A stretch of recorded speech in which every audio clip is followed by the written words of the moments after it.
തെമ്മാടിത്തരം കാണിച്ചിട്ട് വെറുതെ വർത്തമാനം പറയരുത്. അതാണ് എൻ്റെ മറുപടി. അതിനകത്ത് കിടക്കുന്ന 2 സ്ത്രീകളില്ലേ, കന്യാസ്ത്രീകൾ. ആ കന്യാസ്ത്രീകൾ, ഞാൻ ചോദിക്കട്ടെ, ഏതെങ്കിലും ഒരു അമ്മയോട് ഇങ്ങനെ പെരുമാറോ BJP? അല്പം ലജ്ജയുണ്ട്. എന്നിട്ട് വന്ന് ഷോ ഓഫ് വർത്തമാനം പറയല. ആ ഷോയും കയ്യിൽ വെച്ചിരുന്നത് BJPക്കാരൻ.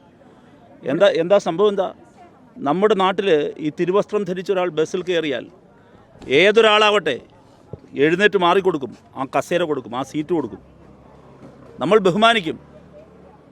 അവർ വിങ്ങിപ്പൊട്ടിക്കൊണ്ടാണ് ഞങ്ങളോട് സംസാരിച്ചത്. ഹൃദയം പൊട്ടിയാണ് ആ 2 കന്യാസ്ത്രീകൾ ഞങ്ങളോട് സംസാരിച്ചത്. അക്ഷരാർത്ഥത്തിൽ ഇവിടെ പറഞ്ഞ ഒരു വിതുമ്പിയത് എവിടെയാണ്? അവർ ജയിലിൽ കിടക്കുന്നതിനേക്കാൾ കൂടുതൽ അവരനുഭവിക്കുന്ന രോഗപീഠയേക്കാൾ അവർ വിതുമ്പിയതൊരു ഘട്ടത്തിലാണ്. അത് ആവർത്തിച്ച് പറഞ്ഞവർ വിതുമ്പുന്നുണ്ടായിരുന്നു. അവരോട് ചോദിച്ച ചോദ്യം ഇതാണ്. ആ ചോദ്യം എന്താണ്? നിങ്ങൾ ഞങ്ങളുടെ രാജ്യത്ത് വന്ന് ഞങ്ങളുടെ ഭക്ഷണം കഴിച്ച് ഞങ്ങളുടെ രാജ്യത്ത് ഞങ്ങളുടെ ചിലവിൽ ജീവിച്ച് ഞങ്ങളുടെ രാജ്യത്തിനെതിരെ പ്രവർത്തിക്കുന്നു. അവർ തൊഴുകൈകളോടെ സഖാവ് വൃന്ദയോടും ഞങ്ങളോടും ചോദിച്ചത് എന്താണ്? ഞങ്ങൾ ഇന്ത്യക്കാരല്ലേ എന്നാണ്. ഞങ്ങൾ ഇന്ത്യക്കാരല്ലേ എന്നാണ്. ഞങ്ങൾ ഈ രാജ്യത്തിന് ചെയ്യുന്ന സേവനങ്ങൾ നിങ്ങൾ കാണുന്നില്ല. ഈ സേവനം ചെയ്യുന്ന ഞങ്ങളെ, നിങ്ങൾക്കിടയിൽ ഈ ഞങ്ങളെ എന്തിനാണ്? ഇത് ആവർത്തിച്ചു പറഞ്ഞ് ഈ സിസ്റ്റർമാർ ഞങ്ങളുടെ മുമ്പിൽ വിതുമ്പാണ്. ഹൃദയം പൊട്ടി വേദനിക്കുകയാണ്. അങ്ങനെ ഹൃദയഭേദകമായി ഈ കാഴ്ച കണ്ട നടുവിൽ നിന്നിട്ട് രാഷ്ട്രീയ വർത്തമാനം പറയാൻ BJPക്കാരൻ നിൽക്കരുത്. അല്പം മാന്യതയുണ്ടെങ്കിൽ ഇവരിവിടെ നിന്ന് പുറത്തിറക്കണം. എന്താ ഇവിടെ ചെയ്തേ? ഒരു കാര്യം കേട്ടെ, BJP ഇപ്പോൾ നയം മാറ്റും. അതായത് ഇടതുപക്ഷത്തിന്റെയും മറ്റുമുള്ള ശക്തമായ പ്രതിഷേധം BJPക്ക് അവരുടെ കേരളത്തിലെ ഘടകത്തെ ഇങ്ങോട്ട് അയക്കേണ്ടി വന്നു എന്ന് നിങ്ങൾ കരുതുന്നുണ്ടോ? എന്ത് വിവരക്കേടൊക്കെയാണ് ഇത് പറയുന്നത്? BJPയുടെ ഘടകം ഈ പറയുന്നതെല്ലാം വിവരക്കേടാണ്. അതിനൊന്നും പ്രതികരണം പോലും അർഹിക്കാത്ത കാര്യങ്ങളാണ്. ഇതൊരൊറ്റപ്പെട്ട സംഭവമല്ല. സഖാവ് കെ രാധാകൃഷ്ണൻ ഇവിടെ സൂചിപ്പിച്ചു. രാജ്യത്ത് നിരവധി പേരെ ഇതുപോലെ ജയിലിലടയ്ക്കുന്നു. ആ ജയിലിലടയ്ക്കുന്നവരെ കാണാൻ ആൾ വരില്ലേ? അത് പുറത്ത് പറയരുതെന്നാ?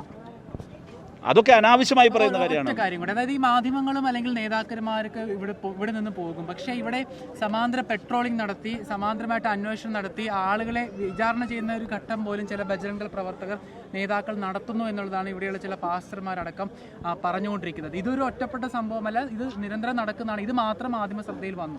അത് തീർച്ചയായും. ഞങ്ങളിതുപോലെ കോൺവെൻറ്റിൽ പോയി. ഇവിടെ നിന്ന് കോൺവെൻറ്റിൽ പോയപ്പോൾ ഒരു സിസ്റ്റർ പുറത്തുനിന്ന് വരികയാണ്. ആ സിസ്റ്ററാണെന്ന് അത് മനസ്സിലായില്ല, കാരണം ചുരിദാറാണ് ഇട്ടിരുന്നത്.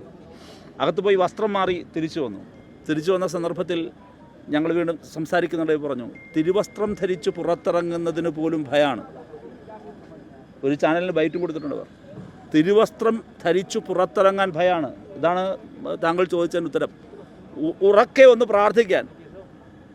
പ്രാർത്ഥിച്ചാൽ ആൾ വരും. വേദപാഠ ക്ലാസ് ഈ പുറത്തെ കോൺവെൻറ്റിൽ നടക്കുമ്പോൾ ആ കോൺവെൻറ്റിലെ വേദപാഠ ക്ലാസ്സിനകത്തേക്ക് ഒരു സംഘം ഇരച്ചു കയറി വരികയാണ് ജയ് ശ്രീറാം വിളികളുമായി. എന്നിട്ട് മുഴുവൻ പേരെയും പരിശോധിക്കുകയാണ്, ചോദ്യം ചെയ്യുകയാണ്. നിങ്ങളെല്ലാവരും ആരെങ്കിലും ഹിന്ദുക്കളായിട്ടുണ്ടോ എന്ന് പരിശോധിക്കുകയാണ്. പരിശോധന എല്ലാം കഴിഞ്ഞിട്ട് ആരാണിവർ പരിശോധിക്കാൻ? എല്ലാം പരിശോധിച്ചതിന് ശേഷം അവിടെ നിന്ന് ഉച്ചത്തിൽ ജയ് ശ്രീറാം വിളിക്കുകയാണ്. ഈ ഭീകരാന്തരീക്ഷം നടക്കുന്നത് ഇന്ത്യയിലാണ്. ഇന്ത്യൻ ഭരണഘടന ഇപ്പോഴും ഉണ്ട് ജീവനോടെ. ആ ഭരണഘടനയുടെ കീഴിലാണ് ഇതെല്ലാം നടക്കുന്നത്. നിങ്ങൾ ആലോചിച്ച് നോക്കൂ, ഇവിടെ നടന്ന മുഴുവൻ ഈ ചോദ്യങ്ങൾ മുഴുവൻ ചോദിക്കുന്നത് പോലീസ് കസ്റ്റഡിയിലിരിക്കുമ്പോൾ പോലീസ് കസ്റ്റഡിക്കകത്ത് കയറി ഈ പറയുന്ന ബജ്രംഗ് ദളിൻ്റെ ഗുണ്ടകൾ, തെമ്മാടി സംഘം അവരെ മാറ്റി നിർത്തി അവിടെ വെച്ച്, അതിനുള്ളിൽ വെച്ച് പോലീസ് നിസ്സഹായരായി നിൽക്കുക. അതിൻ്റെ മുമ്പിൽ വെച്ച് ഇവരെ ചോദ്യം ചെയ്യുകയാണ്. ആ പയ്യനെ എത്രമാത്രം അടിച്ചേ? ആ പയ്യനെ ജയിലിനകത്ത് അദ്ദേഹം അനുഭവിക്കുന്ന പീഡനങ്ങൾ ഞങ്ങളോട് പറഞ്ഞു. ഞങ്ങൾ സൂപ്രണ്ടിനോട് സംസാരിച്ചു.